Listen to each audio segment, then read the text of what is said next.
skull was too long, not big, not swollen, long, like someone had gently pulled the back of the head and stretched it, while the bone was still soft.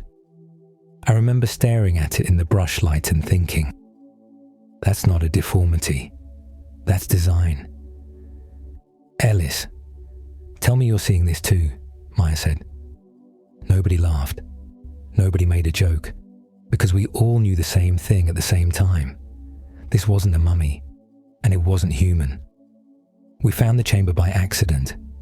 Day 6 of the dig. Western Valley sector. Nothing special. Standard Old Kingdom site. Broken pottery, collapsed walls, the usual.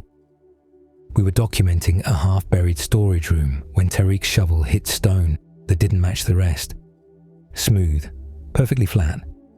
Not carved blocks, not stacked. One single slab, like a lid. No markings, no hieroglyphs, no cartouche, nothing, which was wrong. Egyptians labelled everything, tombs especially. Names, prayers, protection spells. This slab had none, just blank stone, like someone didn't want attention. We cleared sand for 3 hours. The slab turned out to be a hatch, a perfect square, sealed with resin around the edges, not mortar, resin, airtight, 3,000 years old and still sealed.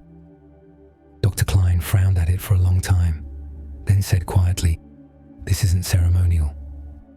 "What is it?" Tariq asked. Klein ran a hand along the edge. "Containment." Nobody liked that word. When we pried it open, the air that came out wasn't stale. It wasn't dusty. It was cold, dry, like it had been preserved, like a freezer. That made zero sense underground in Egypt. Ladder rungs were carved into the shaft wall, straight down about 12 feet, flashlights on, cameras rolling. Klein went first. I followed. The air smelled clean, not decay, not rot, nothing. No decomposition smell at all. At the bottom was a single room, small, maybe 10 feet by 10. Bare walls, no paintings, no offerings, no decorations, no treasure, no inscriptions. Just one stone platform in the center, and a sarcophagus, plain, unmarked, no name, no symbols, no religious text, no protection spells, nothing. Like whoever sealed it didn't want anyone reading anything about it. Tariq whispered, "Where's the burial art?" Klein didn't answer, because we all knew. This wasn't a burial, it was storage. The lid took 4 of us to shift. It scraped sideways with a sound that made my teeth hurt, then stopped, open. Inside wasn't linen wrapping, no gold mask, no jewelry, no ritual preparation. Just a body, naked, grey, perfectly preserved, like it had died yesterday. And even before we climbed closer, I knew something was wrong, because the proportions were off, subtly, but unmistakably. The arms were too long, the hands rested past the hips, fingers thin, too many joints, and the skull, stretched backward, not crushed, not deformed, grown that way. Klein whispered it first, "That's not human," and nobody argued. Up close, it got worse, way worse. This wasn't strange, it was mathematically wrong, the kind of wrong you can measure, which makes it real. The rib cage had too many ribs, not 1 or 2 extra, a full extra set, stacked lower than they should have been, like a second chest cavity had started to form. The sternum was longer too, thin and flat, more like a keel than a human breastbone. Tariq counted the fingers twice, then a third time. 6, he said quietly. 6 on each hand. Not webbed, not fused. 6 perfectly formed digits, each one with an extra joint, too flexible. They bent back farther than they should, like they weren't meant for gripping tools, more like feeling, testing. Nobody said alien, nobody had to, because scientists don't jump to that. We jumped to Mutation, disease, ritual, alteration, deformation. But nothing fit. Nothing. The skull was the worst part. Elongated backward in a smooth slope. Not like those ancient skull-binding cases where the front flattens. This was symmetrical, natural. The brain cavity extended almost 2 extra inches, like the head had simply grown longer. And the eye sockets, they weren't forward-facing enough, just slightly angled outward. Not predator, not prey, something else. Klein kept muttering measurements under his breath like numbers might fix it. They wouldn't bury a deformity like this, he said. Ancient cultures documented everything unusual. This would have been worshipped, or feared, or recorded. But there's nothing, Maya said. She was right. No carvings, no warnings, no names, no prayers, not even a curse. Just a box, a lid, and silence. That's when I noticed something else. No linen, no embalming cuts, no resin, no bandages, no preservation process at all. Yet the skin looked intact, not dried like a mummy, not leathery, just pale and tight, like coal storage. I touched the stone beside it. Still cool, way cooler than the surrounding rock, like the chamber held temperature, even after thousands of years, which made zero geological sense. Then Tarek said something that made my stomach drop. Why isn't there a name? We all looked at the sarcophagus again. Egyptians carved names on everything, even poor burials. Names mattered. Afterlife depended on names. But this one? Nothing. Like it didn't have one. Or they refused to give it one. Klein stood up slowly. This wasn't a burial, he said. This was disposal. Nobody spoke after that, because disposal implies one thing. They didn't want it remembered. They wanted it gone. And that's when we found the tool marks, not on the coffin, on the walls, long gouges, deep, repeated, like something inside the chamber had tried to climb out. Not scratches, grooves, at shoulder height, all the way around the room, like pacing, like testing the walls, for weakness, and every groove ended near the ladder, like whatever made them knew exactly where the exit was. We all stared at each other. Nobody said it out loud, but we were all thinking the same thing. If this thing was sealed alive, then this wasn't a tomb, it was a cage. We should have stopped there, photographed, logged, called it in, waited for Cairo to send specialists. That's protocol. That's what trained professionals do. Instead, we did what humans always do. We got curious. Klein wanted scans, measurements, samples, proof. Because careers get built on discoveries like this. And nobody wants to be the guy who says, let's close it and pretend we didn't see it. So we set up lights, cameras, tripod, everything clinical, everything controlled. If you keep it scientific, it feels less scary, like numbers protect you. I was photographing the hands when something bothered me. The nails, they weren't nails. They were thick, almost translucent, more like keratin plates, uniform, no wear, no scratches, like they weren't used for digging or fighting, just existing. Maya was sketching the skeleton proportions when she frowned. These ratios don't make sense, she said. What do you mean? If this thing stood up, it wouldn't walk right. Why? The pelvis is wrong, too narrow. The leg joints are angled inward. She swallowed. It wasn't built to move like us. So what was it built for? Tarek asked. Nobody answered. Then Klein called out from the other side. Hey, that's strange. We joined him. He had the portable scanner over the torso. The readout flickered, then stabilized. He frowned harder. No organ density. What? No heart, no lungs, no liver, nothing. Impossible. I know. He rescanned. Same result, just hollow cavities, like the inside had never held anything. Not removed, not decayed, just empty, like it was grown without organs at all. Maya laughed nervously. Maybe the scanner's glitching. Klein didn't laugh. It's not glitching. He lowered his voice.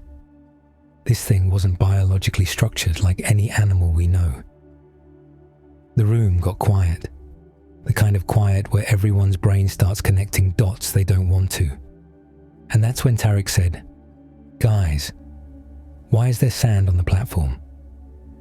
We looked down. There was a thin layer of sand around the base of the sarcophagus. Fresh, not compacted, not ancient, loose, like it had fallen recently, which made no sense, because the hatch above had been sealed, airtight. Nothing should have gotten in. Nothing should have moved for thousands of years.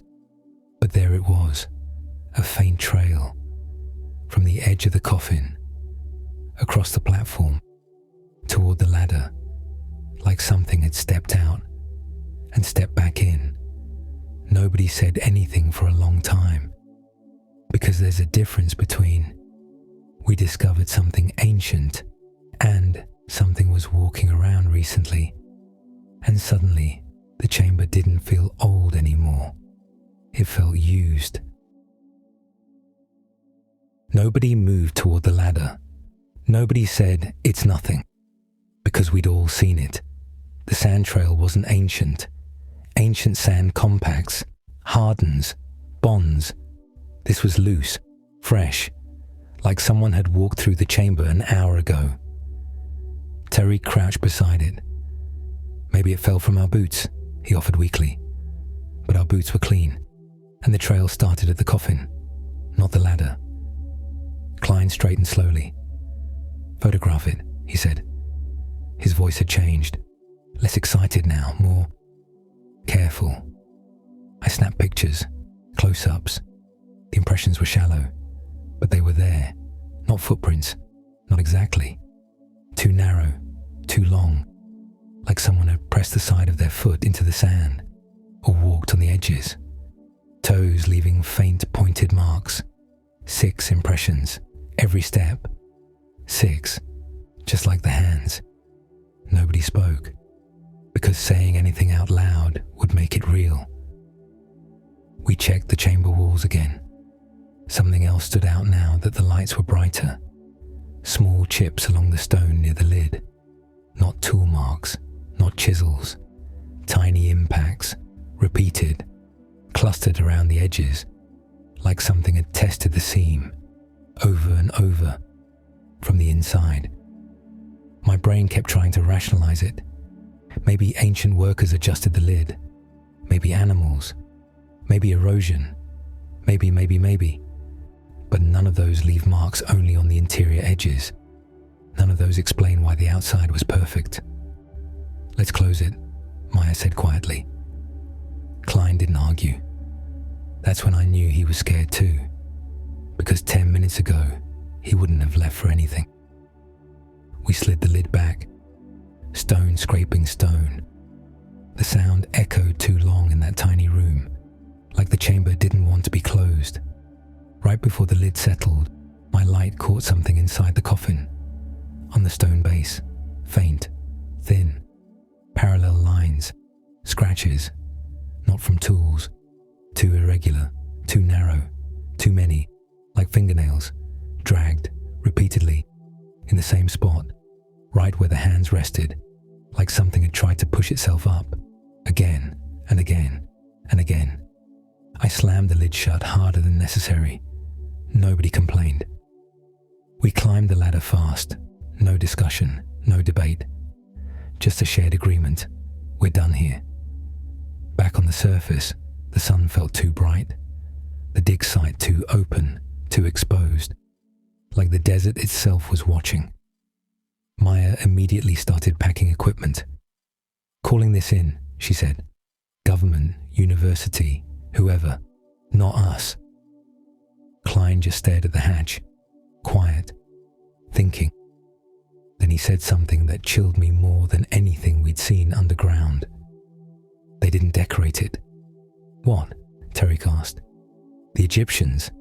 They decorated everything, even criminals, even animals, even curses.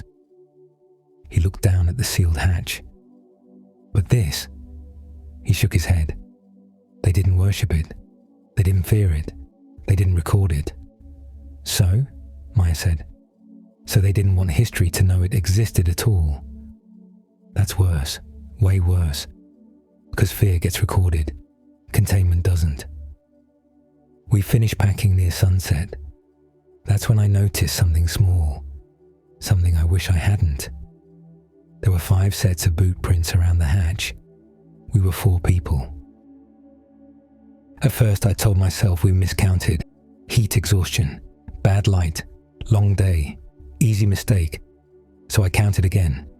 4 sets around the equipment pile, 4 around the truck, 4 everywhere else.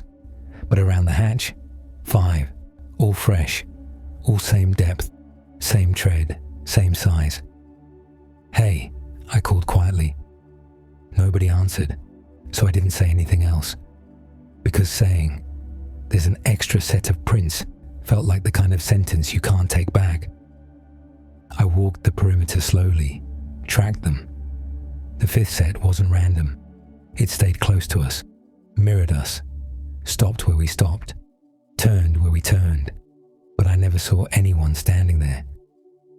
The trail ended right beside the hatch, then simply stopped. No return path, no continuation, just ended, like whoever made them step straight down through the sand. Ellis, Maya called. You good? I forced a nod. Yeah, just checking footing. Lie. Big one. We sealed the hatch again. Resin, stone, sand. Back the way we found it. Like none of this happened. Like that thing wasn't down there. Like we weren't pretending it would stay there. Klein made the call to Cairo, kept it vague. Unusual remains. Possible contamination risk. Requesting immediate oversight. Didn't mention proportions. Didn't mention organs. Didn't mention the prints. Smart. Because the less you say, the less crazy you sound. Night fell fast. Dessert cold hit like a switch. We stayed in the trucks. Nobody wanted to sleep in tents near that hatch. Around midnight, I stepped out to take a leak. Quiet, windless, stars like glass, perfect stillness. That's when I saw them. Tracks, fresh ones, leading away from the hatch, not ours. Too narrow, too long. 6 impressions per step, just like before. And they didn't head into the desert. They headed toward camp, toward us. I followed them with my light. They circled the vehicles, stopped near each door, paused, like someone inspecting. Morning came with engines. 3 black SUVs, government plates. Men who didn't introduce themselves, didn't smile, didn't ask questions, just listened while Klein explained. Then they went straight to the hatch. No hesitation, like they already knew what they'd find. They opened it alone, didn't let us down, didn't let us film. 20 minutes later, they came back up, faces unreadable. Site's closed, one said. Pack your equipment. That's it? Maya asked. Yes. What about the remains? The man looked at her for a long second, then said, There are no remains. We all froze. Klein laughed nervously. That's not possible. We documented. There are no remains, he repeated. Flat. Final. They poured concrete into the shaft, filled it, covered it, like burying a pipe, not a discovery. Before we left, I checked the sand one last time. Just to prove to myself I imagined it, there were 5 sets of prints again. Walking away from the sealed hatch. 4 headed to the trucks. 1 stopped halfway, turned, and followed us. I never told the others. What's the point? You can't outrun something you already dug up. Sometimes half asleep, I feel pressure at the edge of my bed, like someone standing there, watching, not breathing, not moving, just present. And every morning, there's sand on my floor, fine, yellow, desert sand. I live 3,000 miles from Egypt. Thanks for listening. I'll see you in the next transmission.